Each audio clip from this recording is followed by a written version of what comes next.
All right. Hi there. My name is Darwin Kastle. I am designer of the game Star Realms, which is what I have on my screen in front of me. And today I'm going to talk to you about the app and how to get the app, how to use the app, and perhaps most importantly, how to play the game. So this app is available on most platforms, at least most platforms use gaming apps on. So you can get it through Steam if you want to play it on your desktop or your laptop.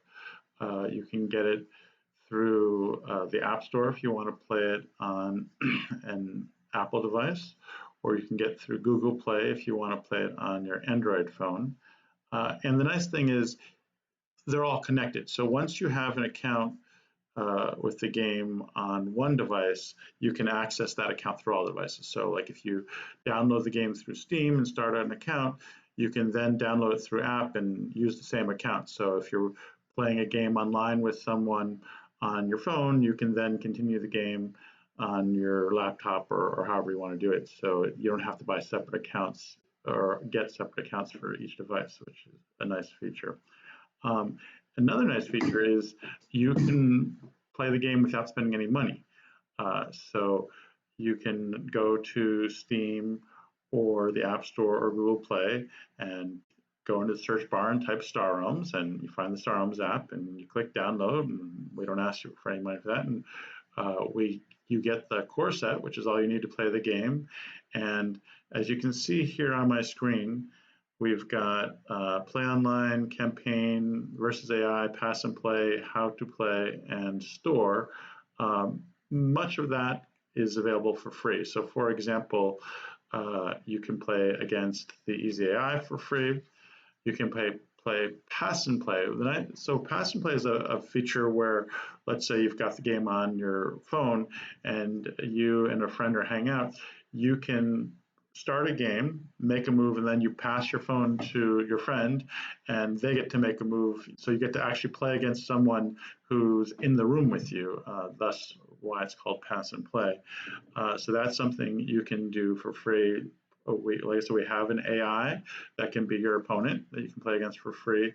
So there's a lot of we've got this how to play option where we've got different tutorials. We've got 4 different tutorials to take you through all the different things about playing the game.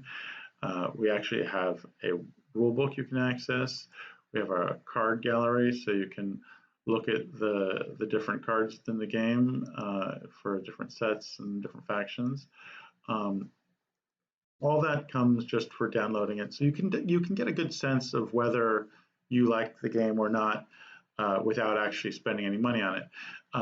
If you do decide after playing against the AI or maybe playing pass and play with your friend of yours that you like it, there are other options that you can pay for. Like for example, playing online. Let's say you want to play against actual human opponents who aren't in the room with you. Playing against the online is part of the. We have a small purchase where you can get the first set for playing online, and we have a campaign.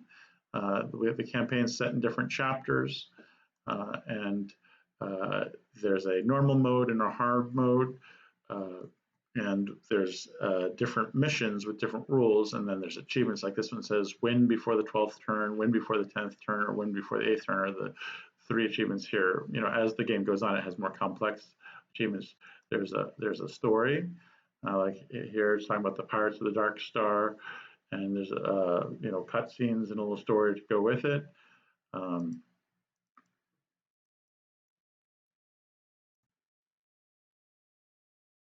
Skip that, and then there's special rules for each mission. That's the rules for mission 6, but we can also look at the rules for different ones. And so for example, the very first mission doesn't have any special rules because you're still getting acquainted with the game. It just says standard Star Realms rules apply, defeat your opponent to advance.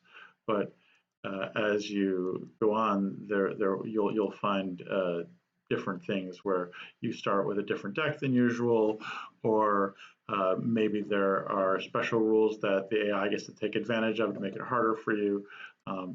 But that's another thing you can do besides playing against human beings. So we have, between the campaign and just playing against the AI, there's actually quite a bit of gameplay you can get without even playing against people.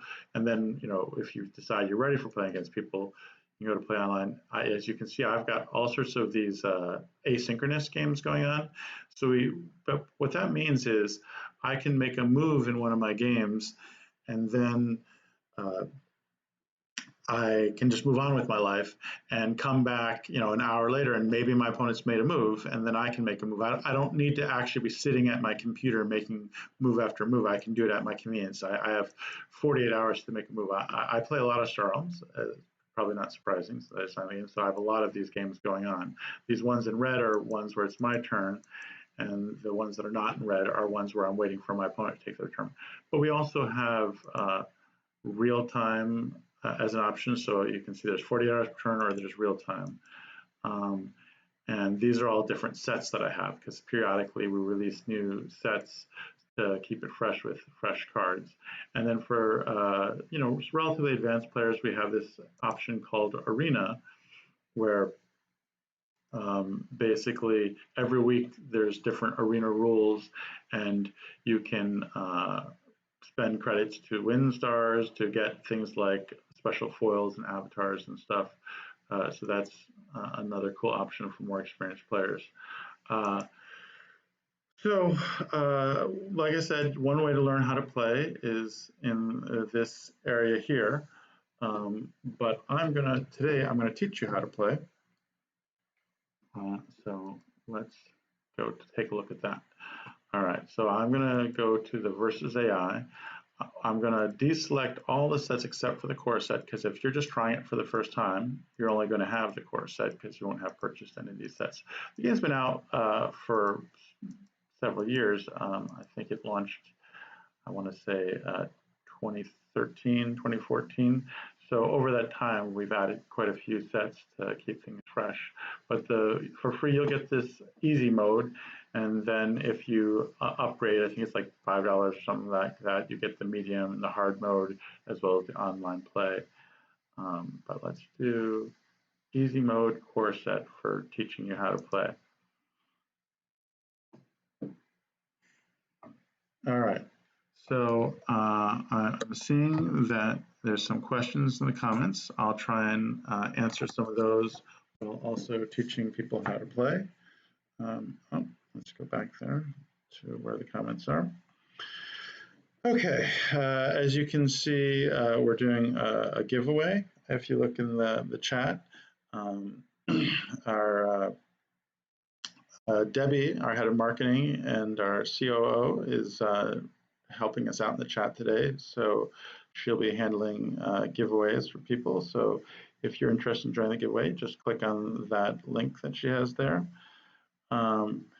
And I see $1 wants to know what's next for Star Realms. There will be more expansions. We are working. It's both a paper game and a digital game. When I teach you the rules today, that will apply for both the digital and the paper.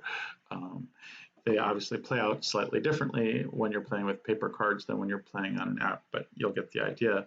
But we make sets and release them in paper form first, and then a little bit later they get released in digital form. So for example, we've released these commander decks in paper, which allow people to start with different decks, and that's something we'll be releasing. That's one of the next things we'll be releasing digital.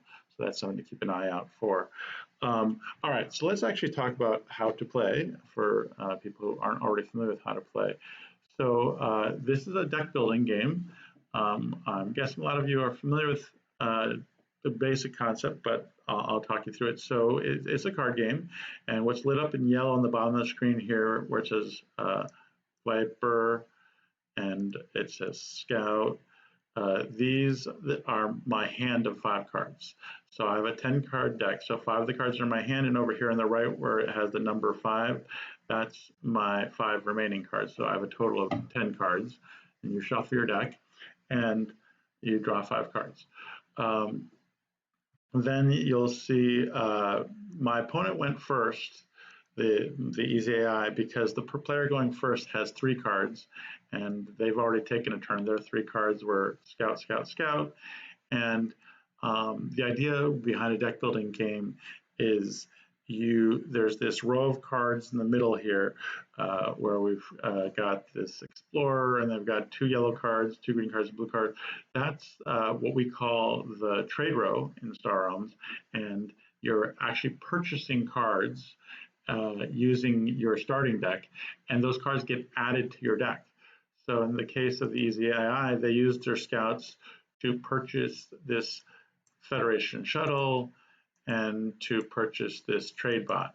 So in the upper right hand corner, they have the cost. So the trade bot cost 1 to acquire, and so did the Federation shuttle. But you can have more expensive cards, like here in the trade row, we have a battle blob, and that costs 6 to acquire. So we have to figure out how we're going to pay for these things so we can add them to the deck to make our deck better. Well, in the case of the scout, you see this big 1 in a gold circle here. That's because it gives you 1 trade. So I'm going to go ahead and play all. I could play them, drag them out to the middle of the screen, play them one at a time, but in this case, I'm just going to go ahead and play all. And here it tracks how much gold I have now. Since I played 4 scouts, I have 4 gold, and Viper gives me the other basic resource of the game, which is combat. And so this red 1, the red circle with a 1 in it, that's how much combat I have. So we each have a score of 50. So the Easy AI has a 50 by, and I have a 50 by me. That's our starting score, our starting authority. And we can use combat to try and reduce the other person's score to 0. And once they run out of authority, then the other person wins. So I'm going to go ahead and use that 1 combat. Since the only thing I can use on is my opponent right now, I'm just going to double click under Easy AI. And now instead of having 50, they've got a score of 49. And now I'm going to use the 4 gold to buy things. So as you can probably imagine, I want the sort of big picture here is I want to acquire cards that will give me enough combat to get my opponent's score to 0. But early in the game, I might want to acquire cards that give me more than 1 gold, and thus be able to buy bigger cards like this battle blob, because this battle blob can give me 8 combat, which would, reduce my opponent's score to 0 a lot faster than Vipers will at 1 combat. But right now, a battle blob costs 6, and I'm not. All I have in my deck for purchasing power right now are scouts, and since I only have 5-card hands, I'm never going to have more than 5 gold, so I wouldn't be able to afford the battle blob. However, if I acquire a card like this trade pod gives 3 gold, and so having cards like that in my deck can help me eventually afford the battle blob. So with that in mind, I'm going to go ahead and acquire the trade pod. So it's lit in gold because I have enough trade to acquire right now. So I'm going to drag that to my discard pile. And now there's nothing, I only have 2 gold left. There's nothing in the main trade row that I can afford. However, over on the far left, we have these explorers. So this is actually a whole pile of just explorers. So when I acquire an explorer, it'll be replaced with an explorer. When I acquired the trade pod, it was replaced with a random card from our trade deck, which is, would be normally to the right of the battle blob. But we don't visualize it because we're trying to save screen space. But normally there's an 80 card deck there that you have shuffled in a random order. And so it takes a random card and replaces the trade pod. In this case, replace it with a card that costs 3, so it's not helpful to make the 1. However, there's this stack of explorers that are always available, and they're nice because they give you 2 trade, which is twice as much as a Viper. So I'm going to use my last 2 trade to acquire an explorer. So that'll help me buy more expensive things as the game goes on. So there's 2 types of cards. There's ships and bases. So the 2 cards I just bought are ships. So all of the ships, like this battle blob, have a vertical orientation. And if you look at the title battle blob, underneath it, it says blob ship. So the two reasons you know it's a ship, or the 2 main reasons you know it's a ship, are it says ship on it, and it has a vertical orientation. The other type of card are bases. So the bases have a horizontal orientation, and if you see under the title recycling station, it says star and part base. The other thing that will clue you into the fact that it's a base is down in the lower right-hand corner, there's a shield with a number on it. That's the base's defense. So unlike ships, so like my Vipers and Scouts are ships, so I played them, and then when I press end turn, they'll go to my discard pile.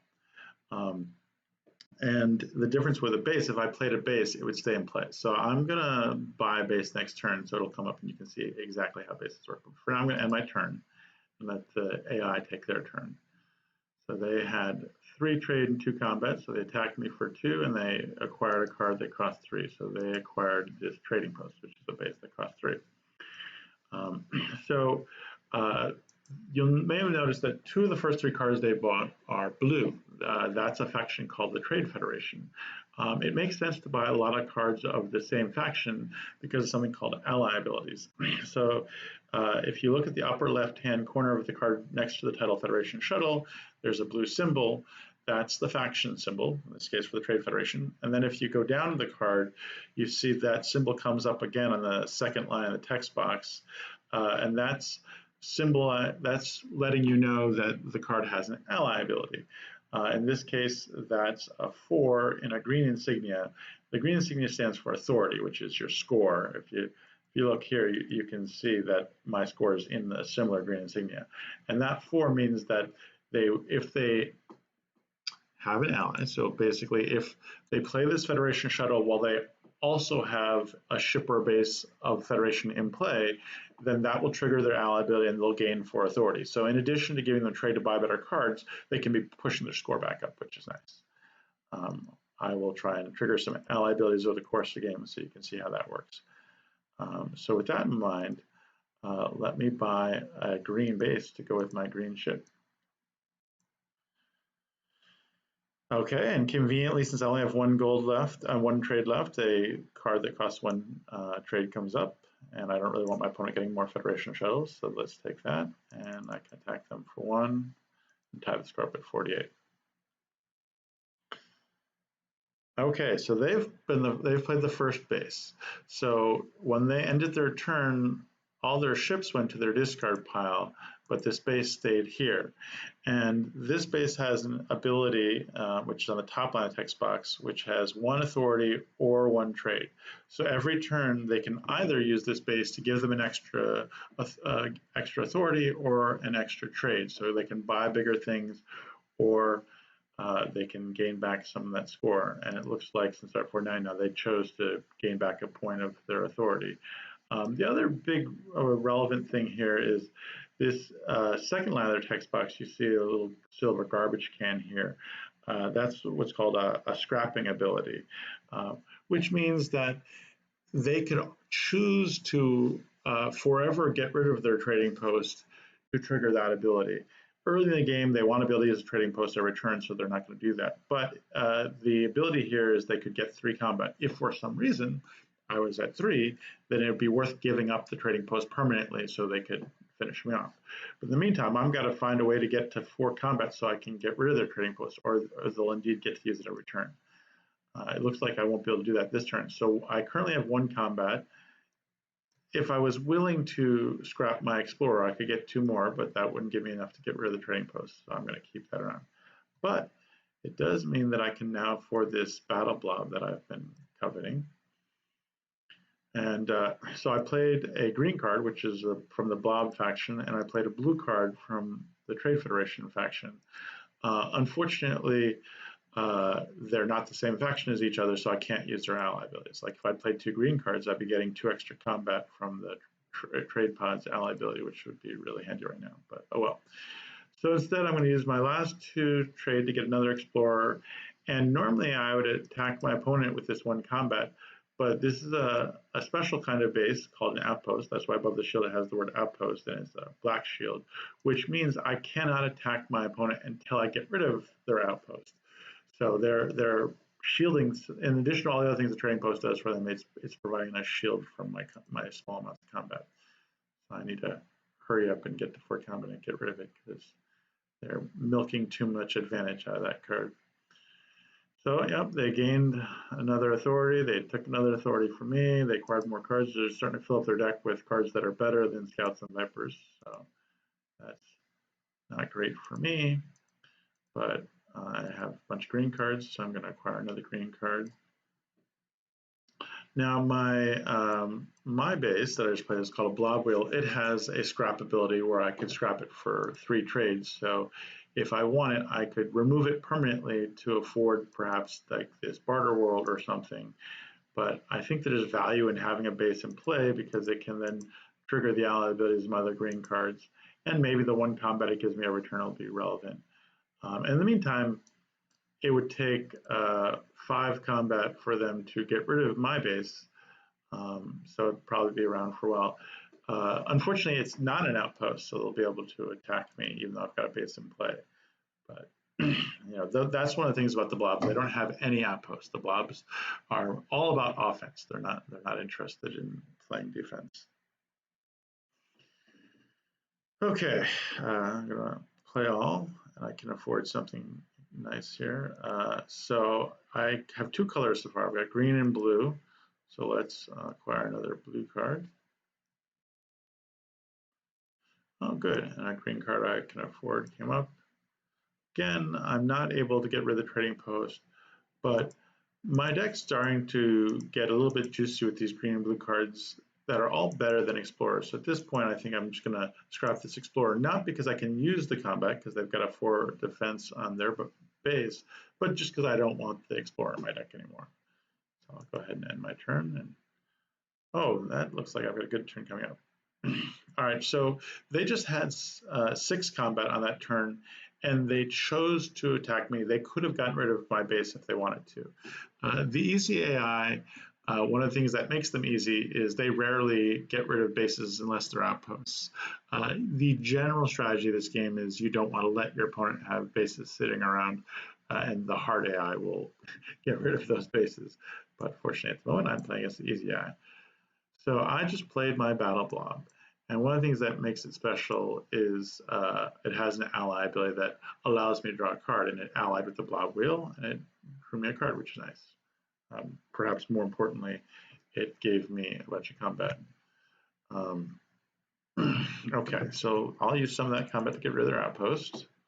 Let's play the rest of my cards. Get some more combat. So Battle Pod's interesting because it's, in addition to giving me 4 combat, it says you may scrap a card in the trade row, which basically, if there's a card here that I don't really want for my deck, I can make sure they can't have it. Like this recycling station would be fine in my deck, but it's not one of my main colors, blue and green, and there's a bunch of nice blue and green cards here. So I'm just going to get rid of it so they can't have the recycling station. Okay, then I've got a bunch of combat, so I'll attack my opponent. Then I have 6 trade. That gives me a lot of options. So I'm very tempted to take this junkyard because it's so junkyard's from the Machine Cult faction, and it says you can scrap a card in your hand or discard pile. What that means is, let's say I had a junkyard in play, I could scrap one of these cards in my discard pile like a scout, and as you can tell, the Scouts and Vipers are the weakest cards in my deck. So by getting rid of them permanently, I'll just start drawing all these juicy green and blue cards and stop drawing the Scouts and Vipers. Much like why I got rid of that Explorer, because I didn't want to draw the Explorer anymore. So, well, that's really tempting. There's also these nice cards in blue and green, so I'm going to go ahead and take those. I don't know for sure whether it's the right play or not, but I like my ally abilities, so go ahead and do that.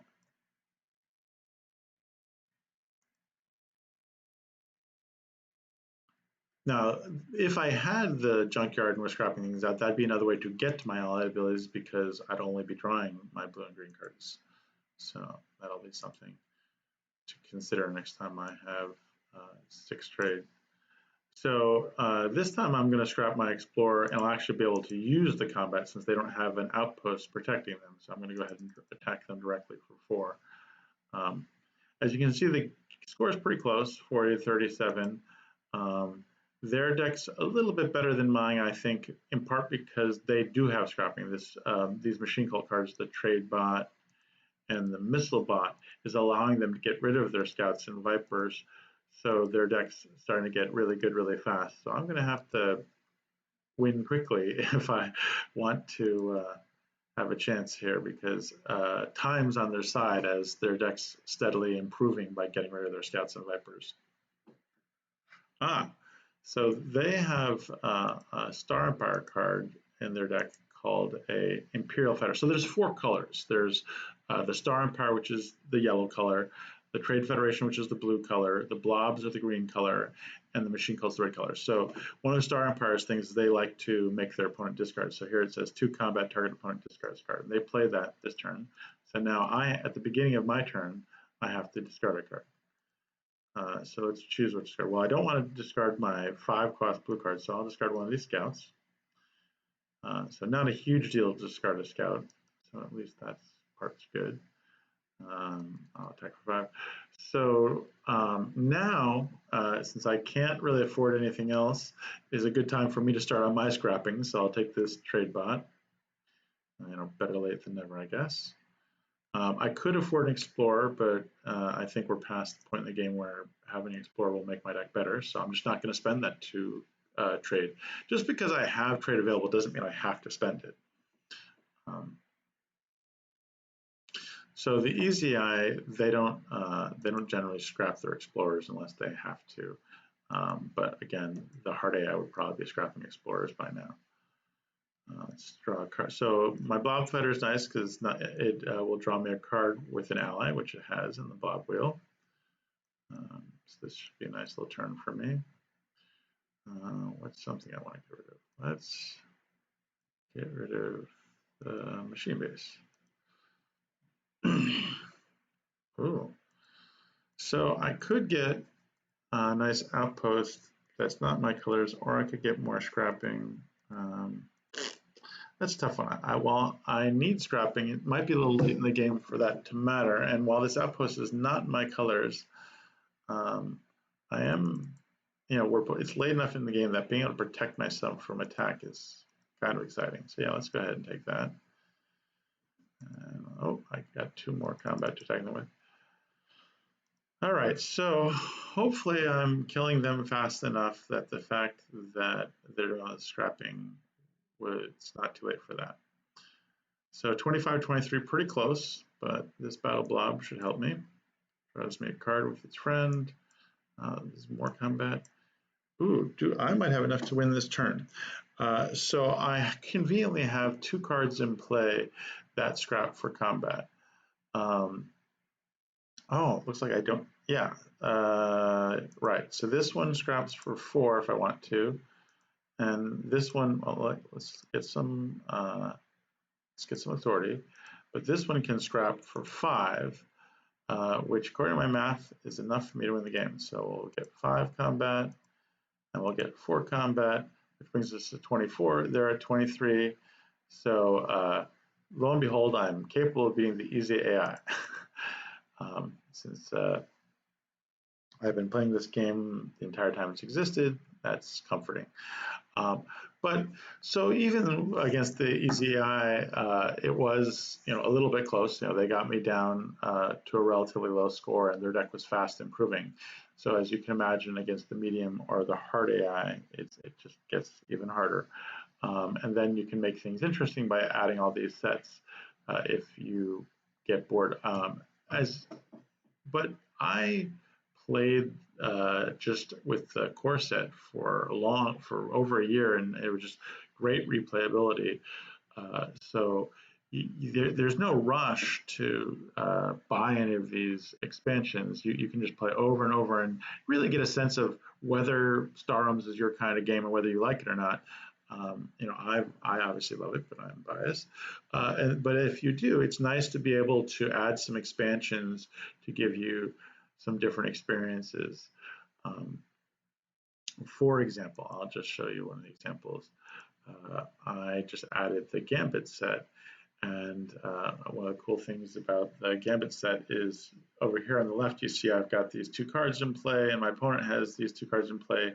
These are a new card type, or new to beginners, called Gambits that start in play, and they each have a one-time use. Like, so for example, this one, Surprise Assault, it's one-time use. You can scrap to get 8 combat. So just at the right point in the game, they got a big base I want to get rid of, or they get low enough that suddenly that 8 combat gives me enough to finish them off. I've got that available. I have this one, Bold Raid, that I can one-time use. You may destroy target base, draw a card. So with these two cards, my opponent is going to have trouble keeping bases on the board for a little while, which is convenient for me.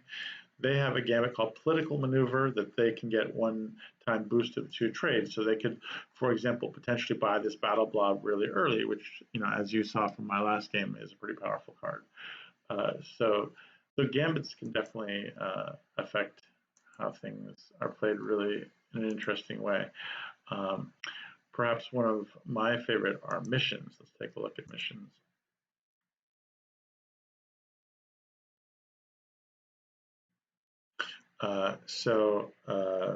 Here we have these stars on the side, and they represent these missions. So we got Defend, Rule, and Armada. So the idea being each of these has an objective. Like Armada says play 7 or more ships in the same turn, which, as you can imagine, is a little bit challenging since you normally only have a 5-card hand. So you have to acquire ships that draw you cards. But if you manage to do that, there's a reward. In this case, you draw an extra card and you acquire an explorer for free and put it into your hand. So that gives you a nice little boost. And then there's this other one that says have bases from 2 or more factions in play. So that's a reason to acquire bases. So it's a little tough when you've got Rule and Armada because you only want to be acquiring ships, but at some point you also want to be acquiring bases. But the idea being that if you complete all 3 of these missions, it doesn't matter what the score is. You win on the spot. So it's an alternate victory condition. So while just the core set has tons of replayability, as you can probably see from me showing you just those 2 expansions, there's so much options you can add to the game to make it have even more and more replayability. And as you get better, you go from the easy AI to the medium AI and eventually to the hard AI. You can see here, I'm back on the main screen. We have a window to the right of your options that talk about what's going on. Like, for example, our live streams this week, including the one we're doing right now. We have, talks about the arena this week and that you can enter. We talked about that under Play Online. And there's various information we have there for us. Up here is the settings. And the game has sound and music. I have that muted right now because I want you to listen to my beautiful voice. But you can control the animation speed, the resolution, the graphics quality. I don't have it set at the highest right now because I want to make sure that everything is moving along fast enough without any potential delays so you can follow along nicely. But if when I'm using like my iPad or something, I have it on the higher quality because I've got a really high-end iPad, which is nice. But yeah, you have these options for controlling that. And like you can have a star field that is moving or not moving, stuff like that. A lot of different features there. All right, so let's see if I have any questions here on the comments that I can answer. No, but I see not Ben73 appreciated my comment about being able to beat the easy AI. And let's see, as far as more expansions. So for the paper game, we're always working on more expansions, which will later be added to the digital game. So for example, I just started design work on another base. Oh, so that's let's go back and look at the sets for a second. Nope. So we have 2 types of sets. We have standalone sets and expansion sets. The core set is obviously a standalone set. Like, so if I have the core set, I don't need any other expansions to play the game. We have two other core sets. We have Frontiers and Colony Wars. Uh, each of these, I could play the game with just Colony Wars, or I could play the game with just Frontiers because they have full 80 card deck like the core set does. So I could play with completely unrecognizable cards because they'd be completely different, a whole new set of 80 cards. All these other sets, which are cheaper, smaller sets, you play them with an expansion set. So every couple of years we try to release a new standalone set because that really shakes things up and gives different options. You can play with them together. You can play with one or two. It creates a whole mess of new options. And I'm currently starting design work at the very early stages on a new course, a new standalone set. I imagine we'll be doing hopefully be doing a Kickstarter for that sometime in 2021. That we have enough Kickstarters for our various products for the company lined up that it'll be a while before we get to that one, but we have to do these things early. So I have to do design work and then get the art done way before we actually release the set. So that way when you're backing it on Kickstarter, you know that we're almost done and we'll be able to get it to you hopefully pretty quickly. Let's see. I don't see any more questions.